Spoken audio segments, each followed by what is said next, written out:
Welcome to Lifestyle Solopreneur, the community for entrepreneurs who put lifestyle first. Join your host, Flavia Barris, as she interviews successful lifestyle solopreneurs and shares ideas to help you find the perfect balance between lifestyle, business, and self.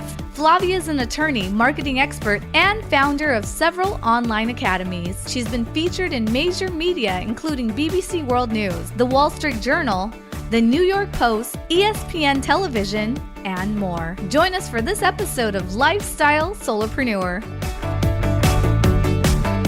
Lifestyle Solopreneurs. Today we get to speak with Jennifer Williams. At just 25 years old, Jennifer took a leap of faith, leaving graduate school and financing her dream with personal credit cards and an SBA loan to open St. Louis Closet Co. in 1991. This was the first locally owned, woman-owned, floor-based closet company in her community. She's a proud St. Louis native, entrepreneur, and mom, and she turned her passion for organization into this thriving company. She's also the wife of a fellow entrepreneur and mother of two. Welcome to the show, Jennifer. Thank you, Flavia, and all your listeners. I'm so excited and honored to be here today. It's great to have you. And I love hearing stories like yours because they're so inspiring, right? You left graduate school and then just decided, hey, I've got these credit cards. I'm going to get an SBA loan. Let's make my dreams happen. So tell us a little bit about what that journey was like and how it led you to where you are today. Well, like you said, I was in graduate school at St. Louis University. And like many graduate students, I didn't know what I was going to do. I was studying marketing and public relations. And I just graduated from undergraduate and just kept going to school because I wasn't sure what I wanted to do. And a friend of mine moved to St. Louis from California, and he set up a custom closet company. And I was already working 3 jobs, waiting tables to earn some extra money to go to school. And he said, Jennifer, why don't you come design and sell custom closets? Well, this was 34 years ago, and custom closets was still very, very new. Not many people knew what it was. But I was like, sure. So I started working there. And after 2 weeks, I fell in love with what I was doing. You know, they say when you start your own business, you're supposed to find a problem, whether it's a problem you're having or a problem you notice is happening, and then try to find a solution to the problem. Those are the most successful businesses. And I grew up as a very organized kid. My mom still jokes that I was organizing my closet in middle school. But I felt this amazing need for organization, both in my own life and my family and my friends. And my 2-week stint at this other closet company, I just saw immediately how I could come in and really change people's lives. Custom closets and organization as a whole can truly change people's lives. It can reduce stress. It can reduce anxiety. It can save you time looking for things. It can keep your possessions in better shape. Everything about it is just uplifting. So I thought, you know what? I think I'm going to drop out of graduate school and get a loan and start my own business. Well, that sounded easy until I tried to start doing it. Like I said, I was only 25 then. I didn't have any collateral. I didn't have a down payment. So I had to go to a lot of banks and I got a lot of no's, but I finally got a yes. And that's when I got started in 1991. So I was very fortunate that the St. Louis community is so wonderful about supporting locally owned businesses. I know a lot of cities are really sort of going back to that. You know, it's the locally owned businesses that are really the backbone of the communities. We're the ones that are sponsoring the kids' school auctions, and we're the ones employing the local employees, and we keep the money right here in our communities. So the community of St. Louis really, really got behind me. And I feel like that's how I got started so quickly, so successfully. Now, like I tell a lot of people, these days I talk to a lot of high school and college kids who think that they want to be entrepreneurs. And they always say, what's the one thing you wish you knew back then? And I always say, you probably need 2 or 3 times more money than you think you need to start your business. Wow. 2 or 3 times more than you think you need. So people really underestimate sort of the costs to start a business. Why do you think that is? Well, I think that entrepreneurs we're just excited kind of people, right? We just want to jump in. We get an idea, we have a passion, and we just want to jump in and get going. And sometimes I am right there at the top of the list of being guilty of this. We forget to take a little bit of time and really, really think about all of the things that maybe could go wrong, right? I mean, I think an entrepreneur at the heart is a very positive person. And we feel like nothing's going to go wrong. And even if it does, we've got it covered. So you start off in this super positive, nothing's going to go wrong. And then all of a sudden you're like, oh, I need more tools, or, oh, I need another van, or, oh, my car insurance just went up, or, oh, the rent went up. And you don't sort of pre-plan for those type of unexpected expenses. Obviously, you're going to have marketing and advertising fees for any new business, but you don't realize how much that's going to cost. You obviously are going to have workers' comp insurance and general liability insurance. And those were things that as a 25-year-old, I just had no idea. I mean, I had no idea. And I think that it's pretty standard that they say 9 out of 10 small businesses fail in their first 5 years. That's a huge percent. 90% Wow. small businesses fail. I believe that. It is. It's very sobering fact. But I bet at least half of those are because of being underfinanced. Wow. Well, so for your company, do you consider yourself more of like a retail company where you're selling the components to manufacture these closets, the things that get installed? Or do you find yourself being more of like a service company where it's the consulting and providing that service and knowledge and expertise that is more of what you're selling? Or is it a true hybrid where you are both selling components and materials and the installation, but also that consulting piece? I would say definitely the latter. We at St. Louis Closet Company, we design, we manufacture, we install, and we service our product. So I feel like we're one of the very few remaining industries that is totally vertically integrated, taking on every step of it. My sales staff are incredibly amazing designers. They understand space. They understand storage. They understand working in a client's home. They are also full-blown designers because they design everything with 3D software, and they have to measure and they have to inventory the customer's clothing and items. So that's the whole consultant area. But then they're also salespeople. So we're selling a product. We're selling an organized lifestyle. Then once our customers purchase the product, we bring everything in-house and we manufacture all of our systems right here in our 15,000 square foot manufacturing plant. And there's very little manufacturing left in the United States. And it's one of the things that I have loved about my business for 34 years is that we control the manufacturing. What that does is that allows us to get to a customer's faster.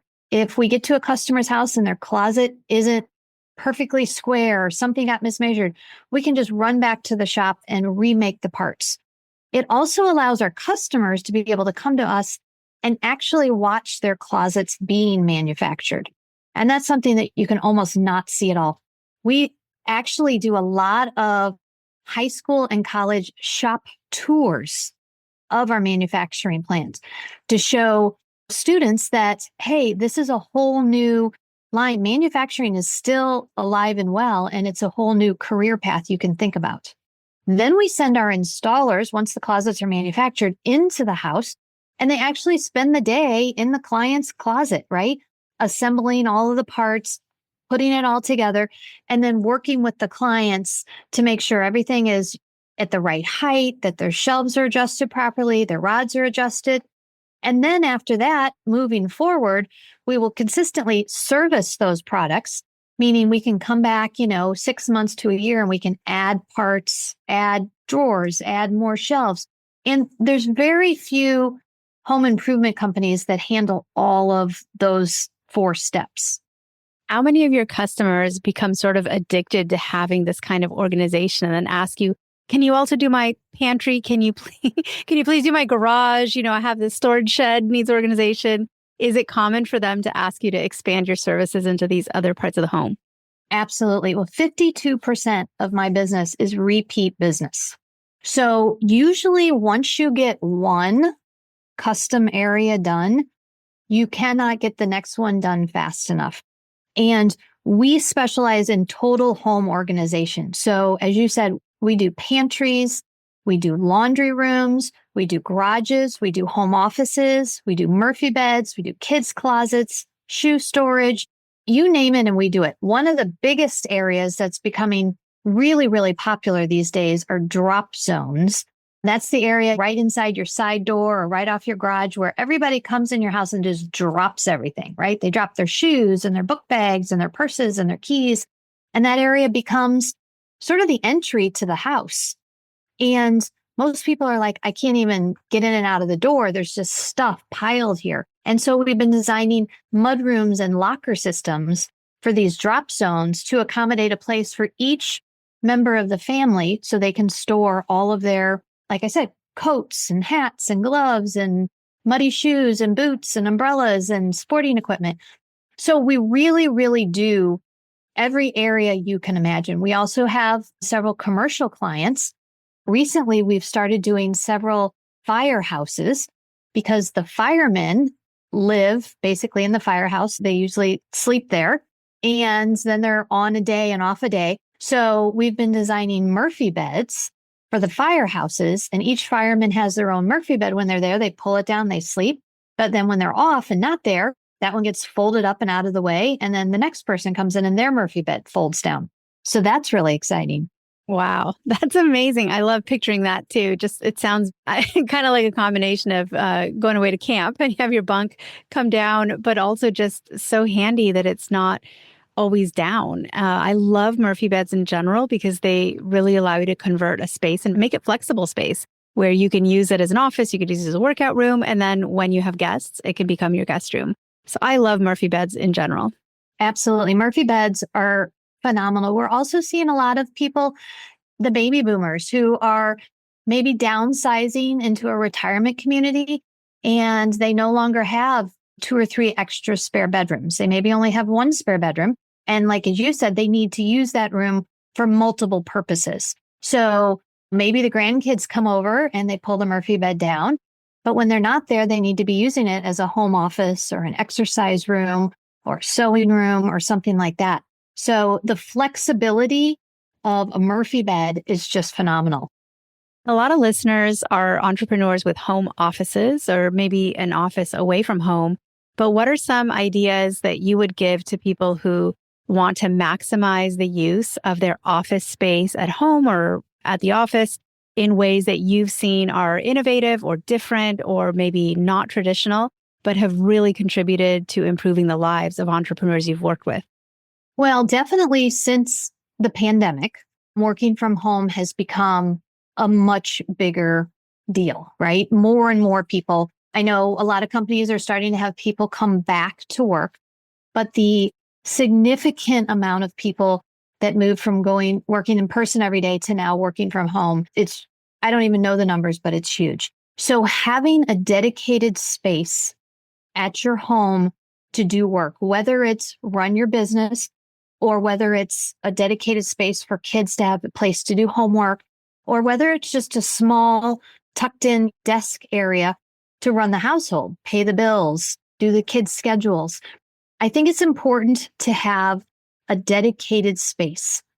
It's very difficult to run a business or really get any work done if you're just trying to do your work from the kitchen table or the dining room table or sit on the couch. There's constantly other parts of the house and the family that are coming into that space.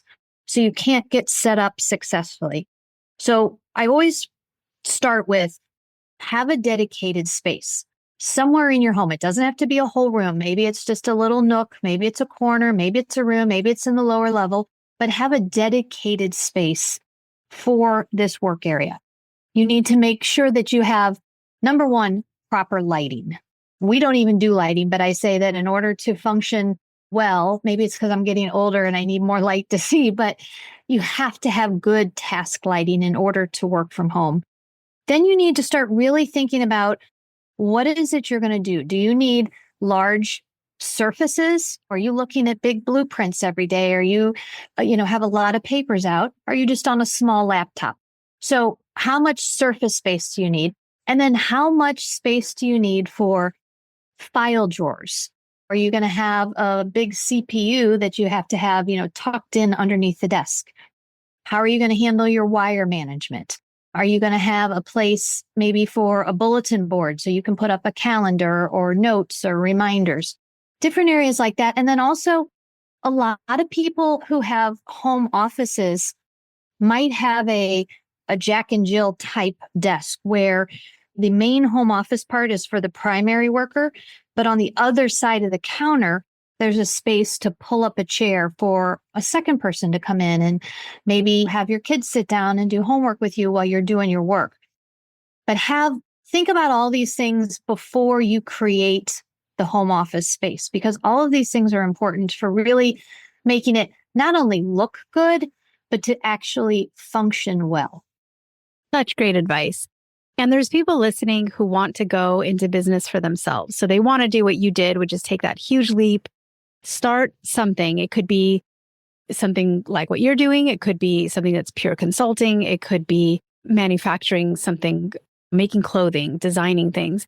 Well, what would you say to someone that has had that dream for a long time, if they're just stuck in a 9-to-5 job and feeling like entrepreneurship is maybe just too hard or isn't for everybody, and they've never given it a shot? What would you say to someone in that situation to encourage them or motivate, or even as a cautionary tale?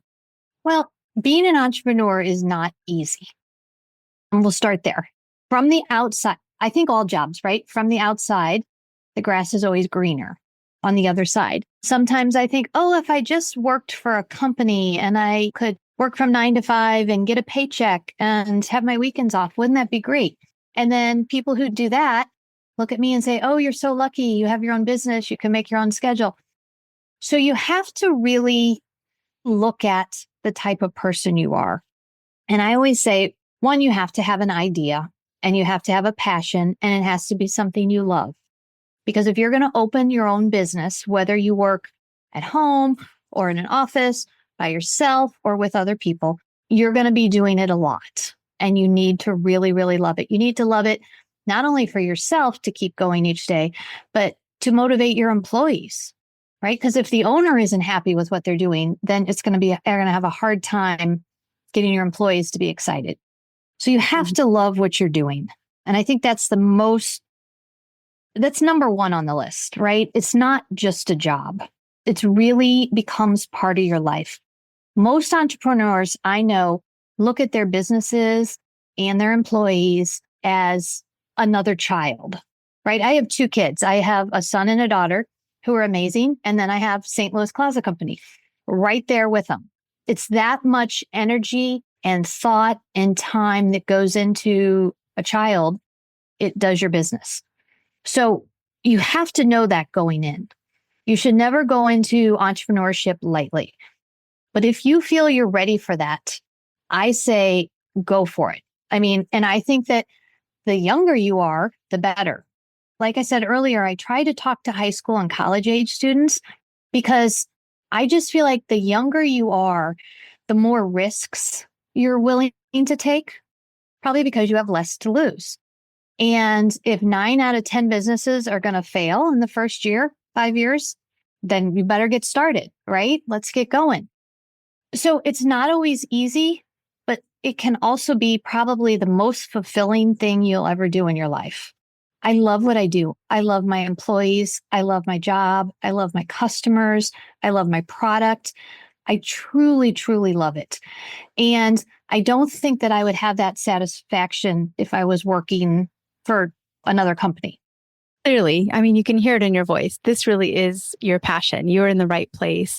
And St. Louis, I mean, that's a big city, but how local is your business? And what are the differences between a local business versus something that's more national or kind of geographically independent? What are the pros and cons?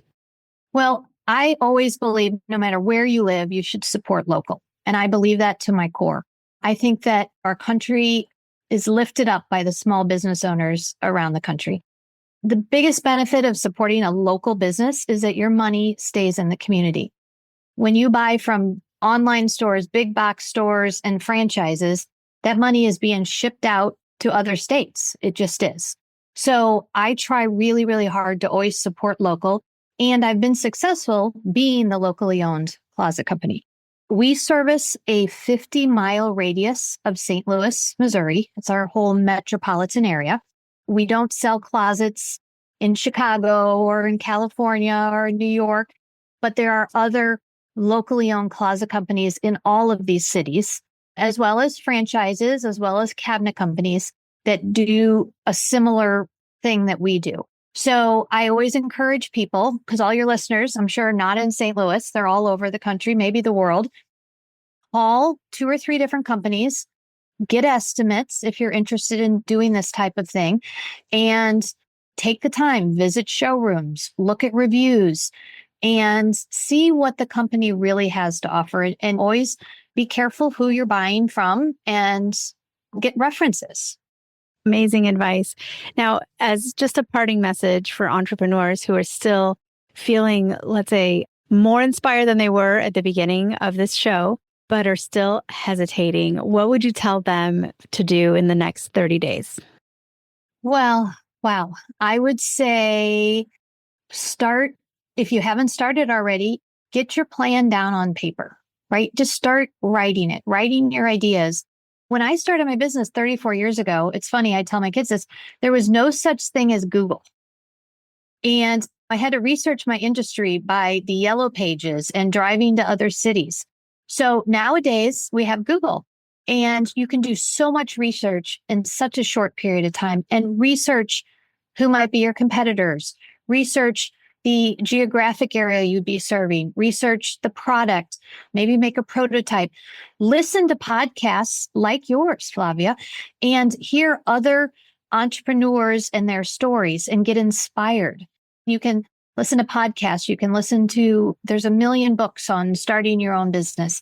But, today is the first day of the rest of your life. So get started. Love it. Love it. And it's so true. And I've had people say to me, there's this thing I want to do. It's a great business idea, but I looked and there's already people doing it. In fact, there's like 5 competitors and they've all been around a long time and they look like they're kind of big. And to that, I always answer, this is fantastic news. There's competitors and they've been around for years and they look like they're doing well and are big. That means there's a customer. You can absolutely make this idea go. So I highly encourage anyone listening who's had that itch to do something more and to do something either unique or something that you've always dreamed of doing. It's like, yeah, life is short. You don't know if you don't try. Like, I hope you follow in Jennifer's footsteps because she took that leap of faith, got that SBA loan. She didn't take the first no. By the way, Jennifer, you tried, banks told you no before you found one that told you yes. So you could have easily quit at the first no. Oh, I think I had 10 to 15 no's from banks. It was a lot of no's. It was a whole lot. You got a yes. But you finally got the yes. I finally got the yes. Be persistent. Don't take no for an answer. And then here you are today. So it's very inspiring. Jennifer, thank you so much for being on the show today and sharing your story and your advice and your mentorship. I think you're fabulous. Everything you're doing is very inspirational. And thank you again for sharing it with us today. Thank you for having me, Flavia. It's been great talking to you and all your listeners. Hey everyone, thank you so much for joining us and I hope you enjoyed the show. Don't forget to subscribe to this podcast, and if you leave a review on iTunes, I promise I will read every single review. If you know someone who makes a full-time living from part-time work, and maybe this is you, please visit lifestylesolopreneur.com to nominate a guest or to nominate yourself. Because remember this, money doesn't buy happiness. But money in the hands of a happy person, there is no greater tool. Today's episode was brought to you by the Get Shift Done program. It's a lifestyle-changing online class to help you define your business and lifestyle ambitions and to set goals in a way you've never experienced before. This class will 10x your daily productivity with methods that will blow your mind. And if you use a coupon code podcast, the class tuition is 99% off. Visit GetShiftDone.com to enroll today.